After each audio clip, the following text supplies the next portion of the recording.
kamo sa kanunay ug sa matag adlaw.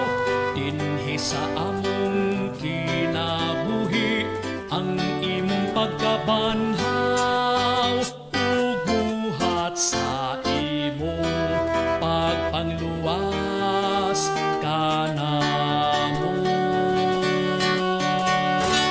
Uban di kami ug panalipdi sa mga pagtintal, ug diha sa pagpakasala ilayo mo kami.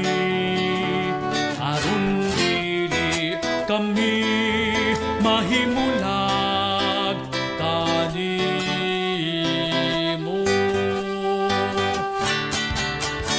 Santo sa ang among kinabuhi,